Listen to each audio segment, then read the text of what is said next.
Hey there, CJ Math students, and welcome to Homework Skills Review number 1. This is a content grade, so I'll be only grading you on whether or not you get it right or wrong. And it is due tomorrow, no calculators, it's practice homework. So adding and subtracting fractions, we've done this before. I've made a note, find common denominators. So for 1/5 plus negative 7/6, I'm going to find the common denominator of 30. So multiply 1/5 by 6, and multiply 7/6 by 5. When I do that, I should get 6 over 30 plus negative 35 over 30.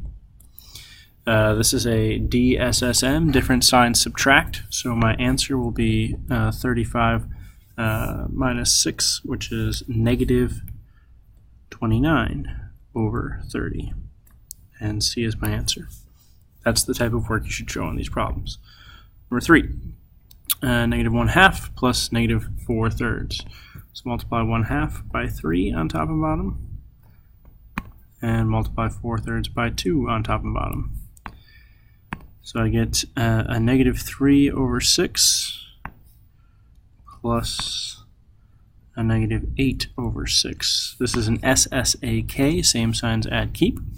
So I add them up and keep the sign, I get negative 11 over 6. Notice I don't see negative 11 over 6 because that's an improper fraction. So I have to again ask myself, how many times does 6 go into 11? 6 goes into 11 one time with 5 left over. So that's why my answer is actually negative 1 and 5/6. So it goes in there one time with 5 left over. A. Number 5, 1/3 and 7/4. So multiply 1/3 by 4, excuse me. And I multiply negative 7/4 by 3. So I have a negative 4 over 3, or over 12,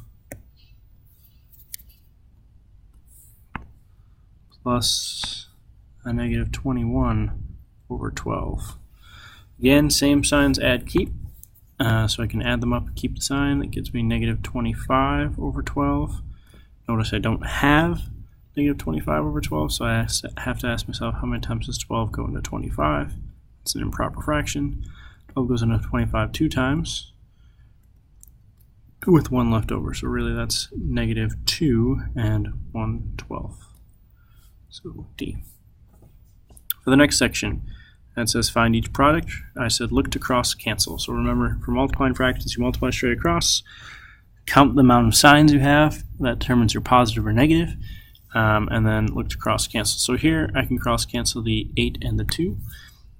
2 divided by 2 is 1, 8 divided by 2 is 4. Then multiply straight across, and I get my answer of negative 12 over 7.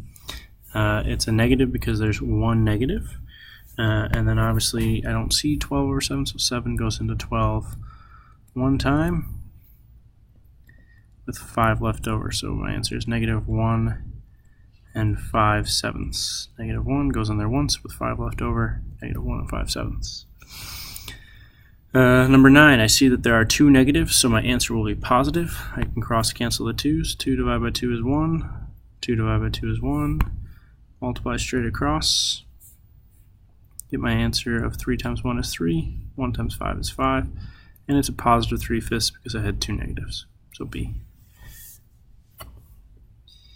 The next section, it says find each quotient, so remember to flip the second fraction, then look to cross cancel. So I have 11 over 7 times, after I flip this is 3 over 2, and it was a negative 2.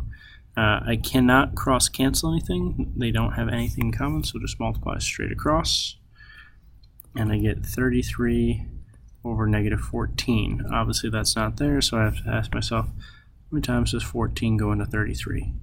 It goes in there twice, because that's 28, with 5 left over. There was only one negative, so my answer will be negative. It's negative 2 and 5/14. So C. 13, remember to flip the second fraction. Don't cross cancel just yet, wait to flip. So you have 1/5 times 3 over 5 Remember, when you multiply the top and the bottom. So this is not 3/5, this is 3 over 25. They were both positive, so my answer has to be positive. B is your answer. On the back side, it says, skills review section, show your work. For this one, you're just using number sense and trying to put them in increasing order. So basically, any fraction that you see, you're probably going to want to change to a decimal. So -3 over 2, well, that's really actually 2 goes into 3 one time with 1 left over. So that's really, if you could write this, -1 and 1/2, and you know that is -1.5. So the smallest number is actually the most negative. The biggest negative I have here is -3.5. Then followed by -3 over 2, because I know that's -1.5. Then followed by 0.1, then 1.7, and finally 2. 2 is the largest one. Number 17, you can use the butterfly method to go ahead and find out which fraction is larger. So when I'm doing that, I'm actually asking myself, what is 22 times 11? And what is 12 times 20? So 22 times 11, you can say that that's 242. And then 12 times 20, that's 240. So which one is bigger? 242. So that's why 11 over 12 is greater than 20 over 22. Also, if you divide this by 2, you'd get 10 over 11, which obviously is smaller than 11 over 12. So then we do it again, right? We cross multiply 22 times 11. 22 times 11, that's 242. And then 13 times 20, that's 260 this time. And this time, 20 over 22 is obviously bigger than 242. Point at the smaller one, eat the bigger one.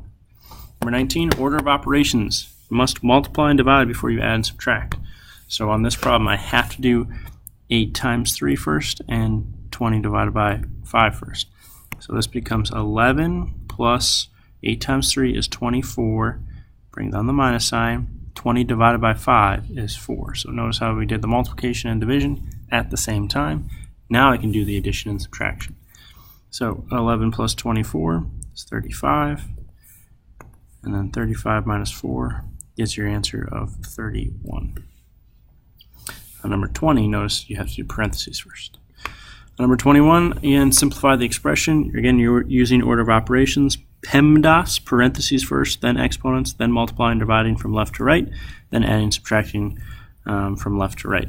So notice it says parentheses first, then exponents. I kind of helped you out on the exponent there. So let's just pretend I didn't. And we'll say 8 squared plus 2 times 5 minus 1 is the parenthesis. So that's what you're doing first. And that gives you 4 minus 3.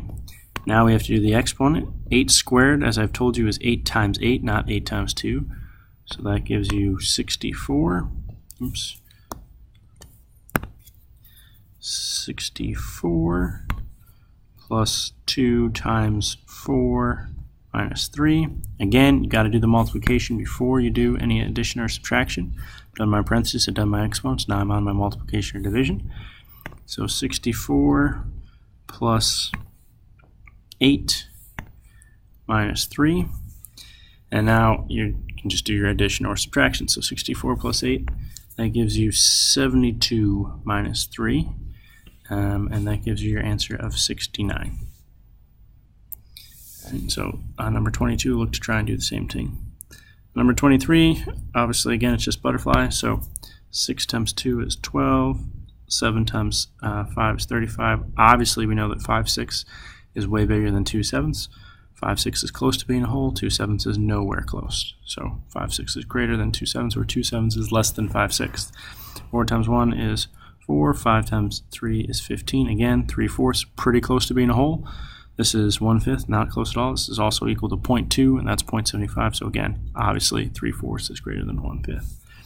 And on the last one, I've tried to help you out by this probability. We haven't done it yet, but you can imagine it as using a ratio. So if I said 15 out of the 60 balls are red, you have a ratio of 15 to 60. Just simplify that down. You'll get a fraction, and then turn that fraction into a percent. That's it. Call me if you have questions. Again, this is a content grade, so show your work and make sure you're trying to get these problems right. Oops, one last thing. There should be a line right here so you can put your greater than equal sign. That's all.